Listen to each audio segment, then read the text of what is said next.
السلام علیکم ورحمۃ اللہ وبرکاتہ۔ شیخ محترم، سوال یہ ہے کہ الرحمن علی العرش استویٰ، یہ قرآن کریم میں آیت ہے، ثم استویٰ علی العرش، یہ بھی ایک قرآن کریم میں آیت ہے۔ اب میں نے ایک اہل بدعت سے یہ جب بات کہی تو وہ کہتا ہے کہ قرآن میں یہ کہاں لکھا ہوا ہے کہ اللہ 7 آسمانوں کے اوپر عرش ہے اور اس پہ جو ہے اللہ اس عرش کے اوپر جو مستوی ہے، اور عرش سے تم لوگوں نے کیا استدلال لیا ہوا ہے؟ کیا عرش سے مراد جو ہے کرسی ہے؟ اور جو ہے اس کے بعد اس نے ایک اور جو ہے بات کہی کہ سیدنا موسیٰ علیہ الصلوۃ والسلام اپنی بیوی کے ساتھ جا رہے ہوتے ہیں، اور جب انہیں آگ کے انگارے نظر آتے ہیں اور گرمی کی ضرورت ہوتی ہے، ان کی بیوی کو سردی لگ رہی ہوتی ہے، ایسے کچھ واقعہ قرآن کریم کے اندر موجود ہے، تو وہ جو ہے وہاں سے کچھ آواز آتی ہے کہ موسیٰ میں تیرا رب ہوں، تو جو ہے وہاں پھر اللہ کس طرح سے موجود ہو گئے جبکہ وہ آسمان پہ ہیں تمہارے یعنی ہمارے مطابق؟ تو وہ عرش کے اوپر مستوی ہیں، آسمان پہ ہیں، تو پھر وہ وہاں کیسے موجود ہو گئے؟ تو چند ایک اس طرح کی باتیں کی، تو شیخ محترم تھوڑی سی اس میں روشنی ڈال دیجیے تاکہ مجھے جو سمجھ آ سکے، اور آئندہ کبھی کوئی ایسی بات ہو تو ایک تو میں خود بھی سمجھ لوں، دوسرا ہے کہ کبھی کوئی بات کرے اس طرح تو میں اس کو بھی سمجھا سکوں۔ بہت شکریہ شیخ محترم۔ السلام علیکم ورحمۃ اللہ وبرکاتہ۔ وعلیکم السلام ورحمۃ اللہ وبرکاتہ۔ قرآن کریم میں 7 مقامات پر اللہ تبارک و تعالیٰ نے فرمایا کہ اللہ جو ہے عرش پر مستوی ہے۔ تو عرش عربی زبان میں تخت کو کہتے ہیں، عربی جو زبان ہے لغت عرب میں عرش تخت کو کہتے ہیں۔ یہ عرش کا لفظ اور جگہ بھی استعمال ہوا ہے۔ مستوی کہتے ہیں بلند ہونے کو، تو اللہ تبارک و تعالیٰ اپنے عرش پر جو ہے وہ بلند ہوا۔ قرآن کریم میں اللہ رب العزت فرماتا ہے کہ آمن تو من فی السماء، کیا تم اس سے نہیں ڈرتے جو آسمان پر ہے کہ تمہیں زمین میں دسا دے؟ تو آسمان پر اللہ کا ہونا قرآن سے ثابت ہے۔ اس کے بعد آتے ہیں حدیث کی طرف۔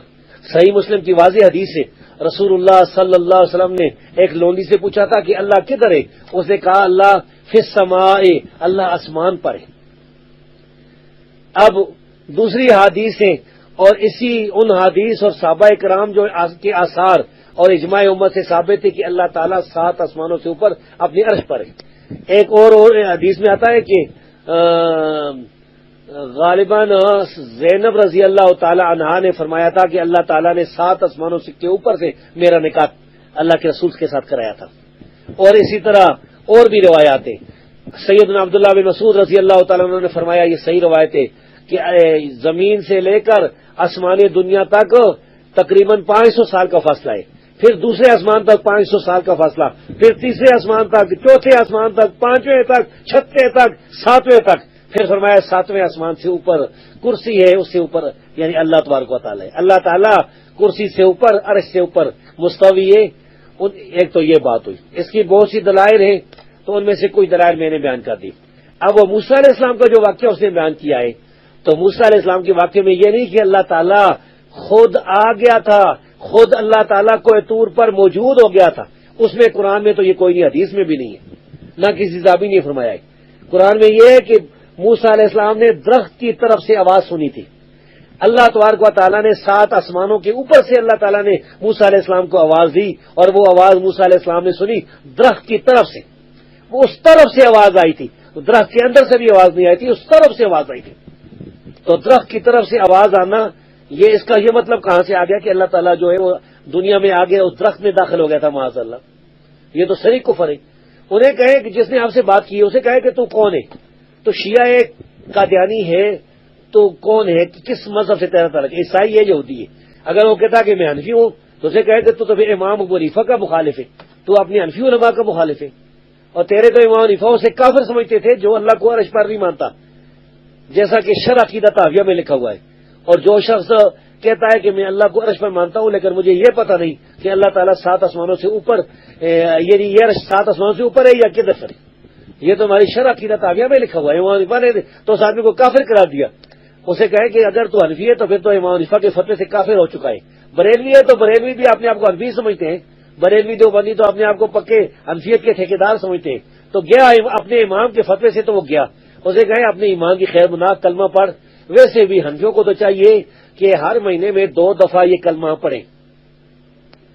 اچھا، وہ جو حدیث ہے نا اللہ تبارک و تعالیٰ کے بارے میں کہ اللہ تعالیٰ آسمان پر ہے، وہ صحیح مسلم میں موجود ہے۔ یہ دوسری جو ہے حدیث ہے یہ اور کتابیں موجود ہیں۔ مثال کے طور پر امام عثمان بن سعید الدارمی کی جو کتاب ہے نا اس پر بشر بن غیاث المریضی پر جو اس نے رد لکھا ہے بہت بہترین، اس میں موجود ہے اور دوسری کتابوں میں موجود ہے ہماری، اور یہ اس میں بھی دیکھ سکتے ہیں جو حافظ ذہبی کی کتاب العلو ہے، العلو للعلی الغفار، حافظ ذہبی رحمہ اللہ نے جو 2 جلدوں میں تحقیق کے ساتھ چھپی ہے کتاب لکھی ہے، اس میں بھی یہ باتیں موجود ہیں۔ تو ہم چیلنج کے ساتھ یہ سامنے پیش کر سکتے ہیں، اور امام حنیفہ کا جو قول ہے یہ تو حنفیوں کی کتاب شرح عقیدہ طاویہ میں ابن ابی العز الحنفی نے لکھا ہوا ہے، انہوں نے یہ بیان کیا ہے، تو انہیں کہیں بھائی اپنے ایمان کی خیر بناؤ۔ اور دوسرا ایک مسئلہ آپ کو بتا دوں، یہ دیوبندی بریلی جو ہے نا، یہ حنفی، یہ تینوں فرقے، ان کو چاہیے کہ ہر مہینے میں 2 دفعہ کلمہ پڑھ کے مسلمان ہو۔ یہ مسئلہ میں اپنی طرف سے نہیں کہہ رہا ہوں، فتاوی شامی میں لکھا ہوا ہے، فتاوی شامی اس کی جو پہلی جلد ہے اس میں لکھا ہوا ہے کہ یعنی عوام کو چاہیے کہ اپنا تجدید ایمان جو ہے وہ بلکہ روزانہ، میرے خیال ہے وہ فتاوی شامی، ایک منٹ فتاوی شامی ہے۔ اچھا جی، السلام علیکم، کتاب لانے کے لیے میں چلا گیا تھا، یہ اب میرے ہاتھ میں فتاوی شامی ہے، اس کو کہتے ہیں رد المختار، یہ دور مختار کی شرح ہے، فتاوی شامی، صفحہ 42 سے غالباً، کدھر گیا جی؟ صفحہ 42 سے 42 نہیں 32، کیا لکھا ہے جی؟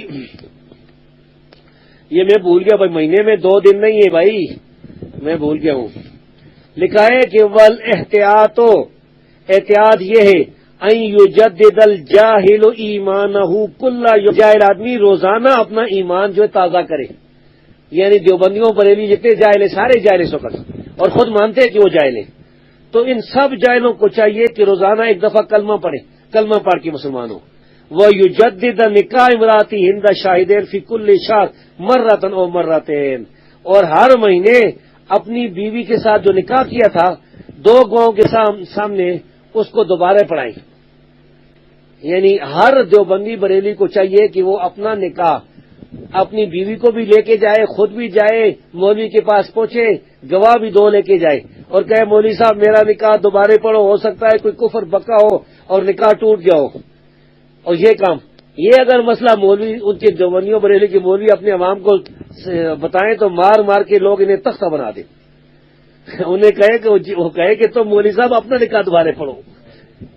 تو یہ ہے، وہ کہتے ہیں کہ اگر مردوں سے غلطی نہیں ہوتی تو عورتوں سے ہوتی ہے، تو یہ تو اس کا مطلب یہ ہو کہ یہ جو بریلی اسے کہیں کہ امام حنیفہ کی فتوی کی وجہ سے تجھے تو روزانہ کلمہ بھی پڑھنا پڑے گا اور نکاح بھی تجھے دوبارہ اپنی بیوی کا پڑھانا پڑے گا۔ اب سوچو کہ کیا کرنا ہے۔